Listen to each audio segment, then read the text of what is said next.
परमात्मा की वाणी में प्रमाण है कि लख बर सूरा जूझ ही, लख बर सावत दे, लख बर यति जहान में, तब सतगुरु शरणा ले।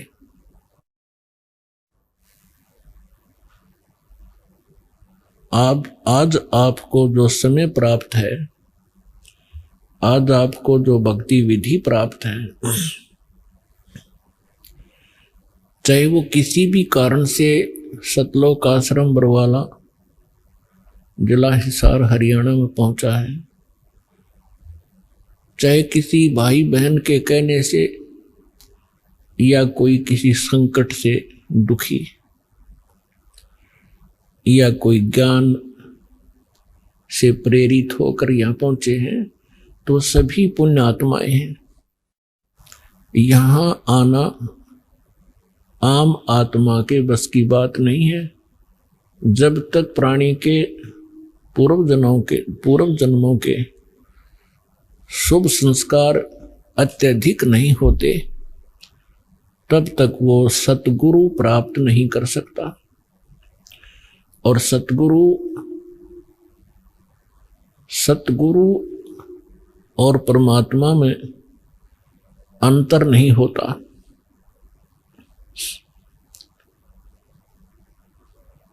प्रमाण दिया है कि लखबर सूरा जूझ ही, लखबर सावत दे, लखबर यति जहान में, तब सतगुरु शरणा ले। आप सभी पुण्यात्माएं युगों युगों से परमात्मा पाने का भरसक प्रयत्न कर रहे हैं।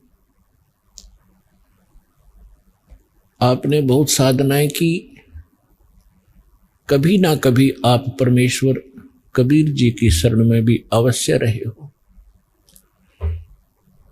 लेकिन हम परमात्मा को पहचान नहीं सके। परमात्मा की शरण में हम भक्ति युक्त तो हो गए, लेकिन सतलोक अपने निज स्थान नहीं पहुंच पाए, जिस कारण से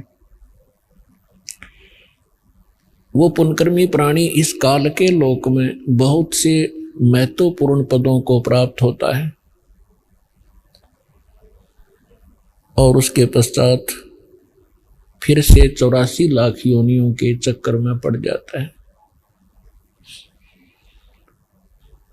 अब जैसे ये भक्ति काल चल रहा है, भक्ति युग है परमात्मा का निर्धारित किया हुआ, और इसमें अरबों खरबों की संख्या में मानव शरीरधारी प्राणी सतलोक जाएंगे। और अब भी जो कर्महीन इंसान फिसल गया इस मार्ग से, फिर वो असंख्यों युग तक लाइन पर नहीं आ सकेगा। तो क्या बताते हैं,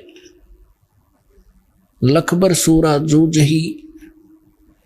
अब जैसे ये भक्ति काल चल रहा है, हजारों युग तक ये सत साधना चलेगी, और फिर इस भक्ति को करते हुए प्राणी बीच में कोई फिसल गए, भक्ति नहीं करी, बीच में छोड़ दिया, तो फिर वो आत्माएं इस काल के जाल में फंसी रह जाएंगी। और इसने यहां अपना एक धंधा चला रखा है, रेस्टोरेंट बना रखे हैं ऊपर के लोकों में। विष्णु जी ने अपने लोक में, ब्रह्मा जी ने अपने लोक में, शिव जी ने अपने लोक में, गणेश और दुर्गा जी ने अपने लोकों में, और इस काल ने ब्रह्म लोक बना रखा है अपना रेस्टोरेंट। और ये भक्ति युक्त प्राणी वहां जाते हैं, अपनी ही पुण्य कमाई से वहां सर्व सुविधाएं प्राप्त करते हैं इस काल के लोग की। और जब इनके पुण्य समाप्त हो जाते हैं, ये पुण्य पटक दिए जाते हैं, कोई गधे की योनि में, कोई कुत्ते की योनि में।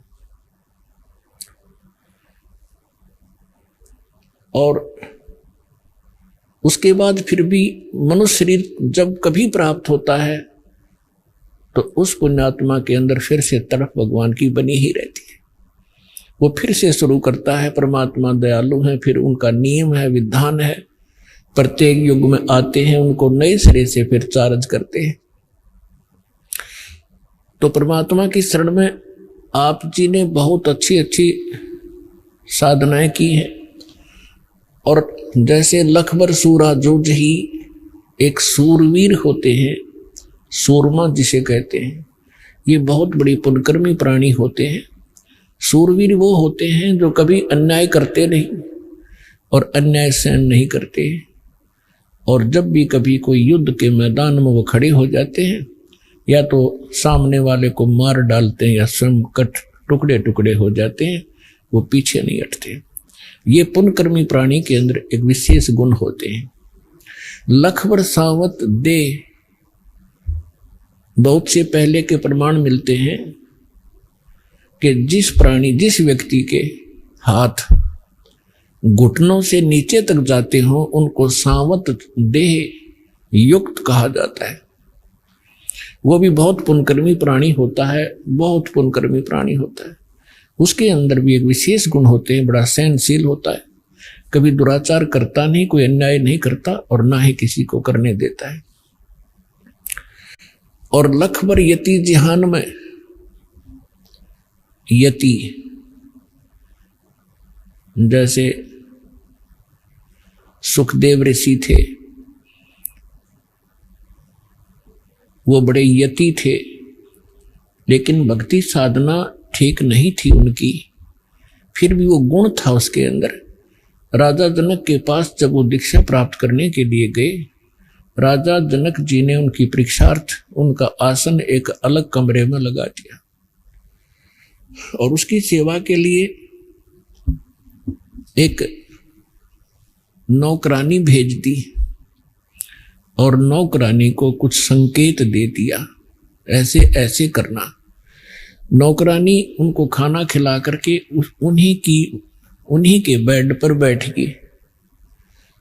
सुखदेव ऋषि उस बेड से के ऊपर आगे को सरक गया, लड़की और निकट जाने लगी तो बेड छोड़कर वो बाहर खड़ा हो गया और कहा, बहन ए बेटी आप बाहर जाइए, आप यहां ना रहिए। जब उस लड़की ने जाके राजा जनक से बताया कि ये ऐसे ऐसे किया और ये महापुरुष बहुत ही सूचे हैं, तो वो यति कहलाता है। तो यहां परमात्मा कहते हैं लखबर सूरा जूझ ही, लखबर सावत दे और लखबर यति जहान में।